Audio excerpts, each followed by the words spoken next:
నమస్తే అందరికీ. ఐఎమ్ చంద్రశేఖర్, మహాజన రాష్ట్ర సమితి, ఆంధ్రప్రదేశ్.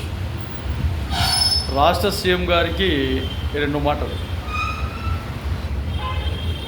గత ప్రభుత్వంలో ఏ విధమైన దాడులు జరిగాయో, ఏ విధమైన భూములు కబ్జాలు చేశారో, ఏ విధంగా ప్రాణాలు పోగొట్టుకున్నారో, ఏ విధంగా అయితే ప్రజలను చంపారో, ఏ విధంగా అయితే కుల వివక్షను చూపారో, ఏ విధంగా అయితే రకరకాలుగా దారుణాలు జరిగాయో అదే దారుణాలు రిపీట్ చేస్తున్నారు ఇప్పుడుండే నాయకత్వం, ఇప్పుడుండే ప్రభుత్వ తీరుతెన్నుల్లో భాగంగా.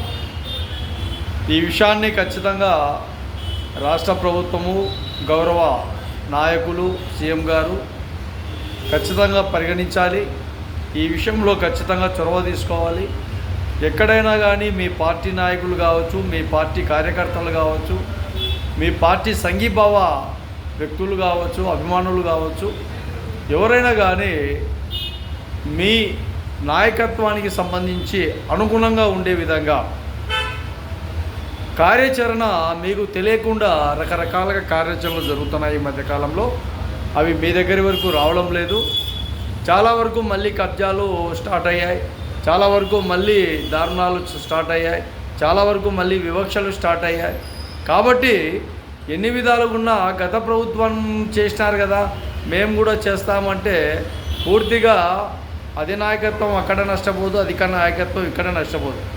కానీ మధ్యలో నష్టపోయేది ప్రజలు. అదొకటి గుర్తుపెట్టుకోండి. నాయకత్వ లక్షణాలతో ముందుకు నడిపించే విధంగా మంచి ప్రణాళికలు తీసుకోండి. ప్రణాళికలు తీసుకోకుండా ఇష్టం వచ్చినట్టు వాళ్ళకు పెత్తనం చెలాయించే విధంగా మీ నాయకులకు మీ ఇష్టం, మీరు ఏమైనా చేయండి అన్నట్టు మీరు హుకుం జారీ చేసినట్టు చేస్తే ఖచ్చితంగా ఇబ్బందులు గురవుతారు.